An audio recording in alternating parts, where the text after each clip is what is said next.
Hi, my name's Tracy Cook. Join us for an enlightening conversation with a woman who's not just a leader in her field, but she is a game changer. She's blazing new trails and creating opportunities for others to follow. You don't want to miss any of the valuable insights and wisdom that Vicki has to share with us today.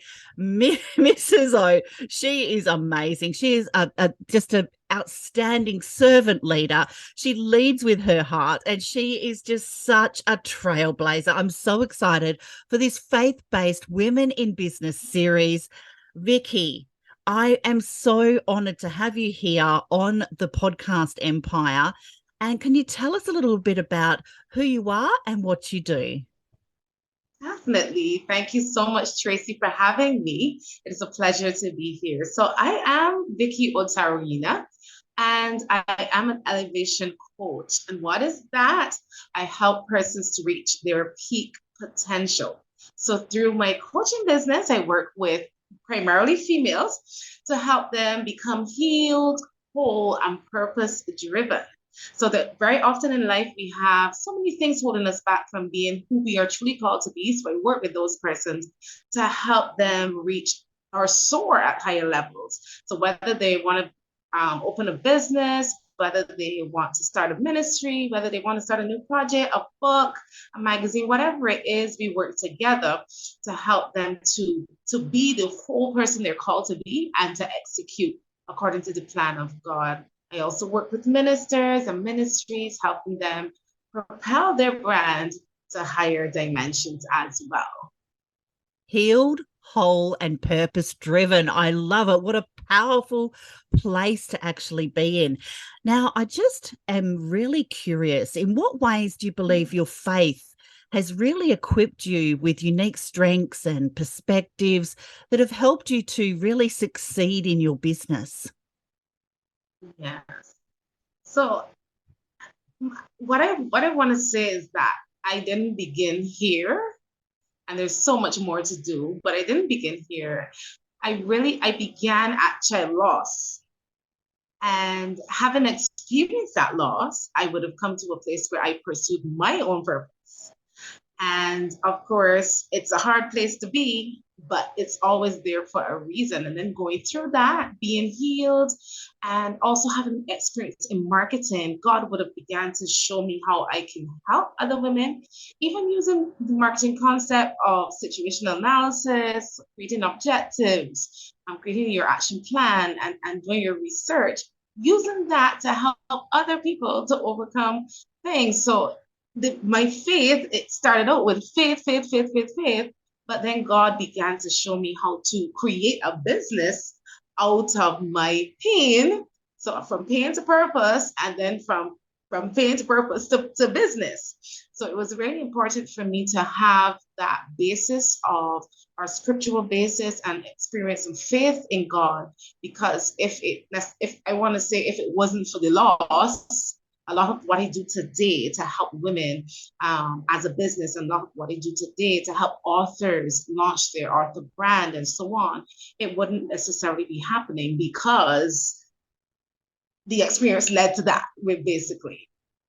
Absolutely. And it's just funny how I call them sliding door moments, right? Those sliding door moments are put in front of us, and all of these lessons and experiences that bring us to another place. It isn't always obvious at first, is it? So Mm-hmm. how do you think your business would be different if you did not have faith as a guiding force? Well, I think my business would just be one where I am coaching and not necessarily propelling or pushing persons towards a direction of your divine purpose for being here. Of course, I'm not going to tell you, oh, this is what you're called to do unless it's revealed to me.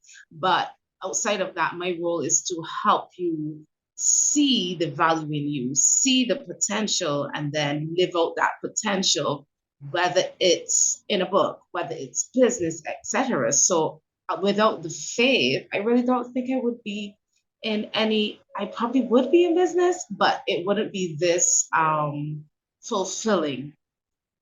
Uh, I don't even know, but I know for sure I'm feeling fulfilled because I know I'm doing what I'm called to do.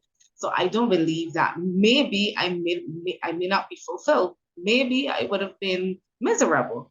But because I know that I am in a position where I am pursuing God, pursuing faith in God, and pursuing what He's called me to do, that I feel more fulfilled. And with every client, it's a new experience and a new journey, and helping them become the best that they can be. That makes me happy. I love how you really want to support people to be the very best that they can be, and you're finding purpose and fulfillment in that, and that creates such a ripple effect in our communities as well. And let's talk a little bit about positive impact on the world, because you're in a space as a leader, as a change maker. People follow you because of your area of expertise. Now, how do you balance the desire to make a profit in your business with a desire to make a positive impact in the world? And what kind of specific ways would you incorporate social responsibility into your business practices around those positive changes? Well, I want to say that that question is a tough one because I don't even know if there is. Well, the balance is really and truly you don't exploit people. My faith in God and living the word of God, which tells me not to apply unjust weights, according to the Proverbs. I would not, I'm not called and I'm not supposed to be unfairly charging people. But I know throughout the industry, there's so many people, men and women, who are afraid to charge, who are afraid to to make, let's say, seven figures, five figures, six figures, seven figures, because they have this mentality that if you are a Christian or if you are faith-based, that you're not supposed to be making money. And that's not true. God is the one who would have created me. Then He taught me how to market. He placed me to do my MSc in marketing. He taught me how to do sales. And because I'm a Christian, and having a Christian based business, it does not mean that I'm not supposed to apply those concepts, because it's the same God who created me and led me into that place in the first beginning. So the balance is really that I've had that eye opening to know that I'm in the business to make money, but then there are times where the social responsibility comes in, where, of course, there are some events that I do for free because I want to begin to have that social change and that behavioral change in the minds of people, or to show them what they can become and where they are. So everything is not about money, but everything is about purpose. And as long as you are in that purpose, money, I tell you, money will follow, because God is not an unjust God. And he, as long as you sow those seeds and you work hard and apply the concepts that He has given you, you will make money, because there are persons out there needing what you have, and needing the experience that you have. So for me, the balance is really continue to be honest, continue to give to others, and at the same time apply all those concepts that I would have learned in university, and also recognize that the business is not a nonprofit, it is not a charity, and it's nothing wrong with charging persons. There is nothing wrong with charging people to make an impact, because more money, more impact. You can give more back Yeah, to the community, can't you? And and I'm really I'm really intrigued when people, like you said, I think you touched on it there. You know, some people from a Christian faith, they don't like Mhm. to charge, but sometimes we do things for free or in service, right, to make those positive impacts and changes. Definitely, And I definitely. know that you know, faith-based can be a little bit conversational at times, especially when we're talking business, and there's certain values and beliefs that we put into the business being a faith-based business. Have you ever had a situation perhaps where your business was kind of you know, at risk or criticized even because of your faith-based beliefs, and how did you navigate that situation if there was one? I honestly, there was never a situation where my business, because of my faith, was negatively impacted. But I can say there are situations where you might reach out to a graphic artist, and you don't necessarily know that they're Muslim, or you don't know. So they would say definitely they don't work on these sorts of projects, which is fine because obviously they're different beliefs and so on, but it's fine. And then there are some people from other religious beliefs that would work with Christians. And again, that's fine. The important thing is that everybody has a preference, and you do not have to necessarily bow to the preference that you don't believe in or don't trust. So it hasn't been difficult for me at all. And there hasn't been any fight against anything that I do at all. Oh, that is so refreshing to hear. But I'm sure as the faith based Women in Business series progresses, we may uncover a few gaps and areas and tell a few truths. And it's great that you're having such a positive experience around that. So you're totally in alignment with your business, your brand, and who you serve.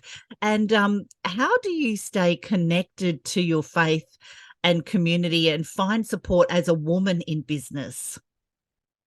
Well, staying connected with my community is I do a lot of, as I said, free or ministerial events that would help persons and even business persons to, I guess, grow in the spiritual areas of their lives. So while you're making business, and every Christian is not necessarily working in a Christian business, you may have or a business that is faith based. You may just be a Christian that is that is an accountant, and you could be working for different types of companies. But what I do is that I create that space where you can come and be encouraged, come and be inspired, whether it's just in a general area or even if it's specific to kingdom businesses.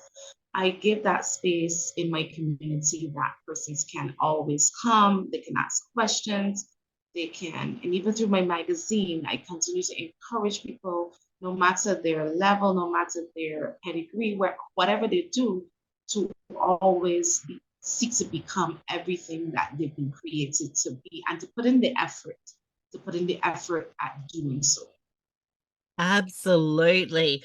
It's so refreshing to hear all these perspective and to see how women in business are really progressing and they're really finding those networks and support systems and really finding things that are just so aligned with their purpose and their business, their brand. And what advice would you give to other women in business who are seeking to build, say, a strong support system? Well, I would say that continue to work with or continue to have those around you who are not only supporting what you do, but also encouraging you in the process and speaking positive words to you.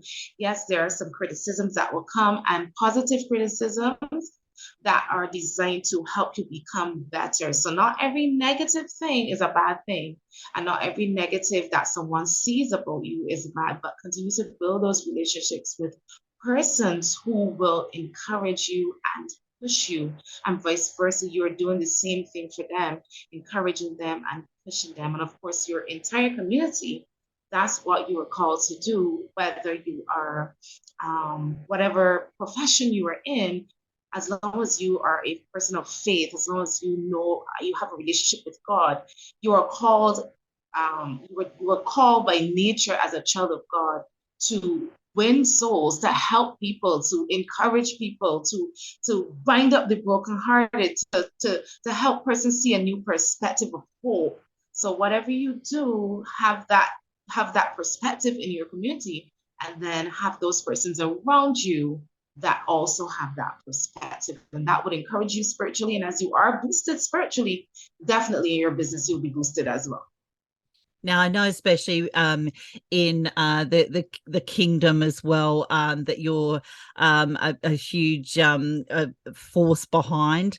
that support network in there is pretty fantastic. A lot of women in business all supporting each other, all referring each other, all promoting each other, and linking Definitely. arms and doing it all together. And we'll be sharing Right. more about that down below. Hey, you can contact Vicki for the information about her Kingdom Directory as well. And what kind of message would you like to leave the audience on today, Vicki? I just want to say that whatever you do, you have been created for such a time as this, and you've been created to do great things on the earth. Don't limit yourself.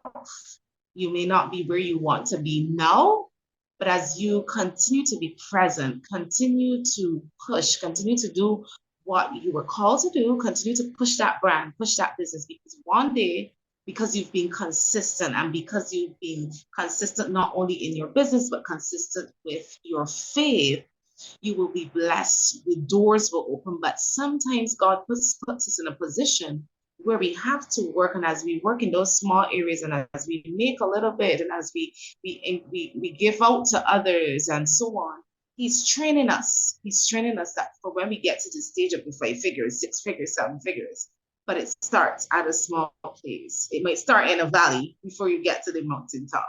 So trust the process, keep going, never give up, because if as long as you've been given the mission and vision, as long as you've been given the mandate, it will happen. As long as you can see it in the future, it will come to pass. That is valuable advice from a leader, from a thought leader in her field, and she is just providing so many valuable insights, and her wisdom that she has shared with you today.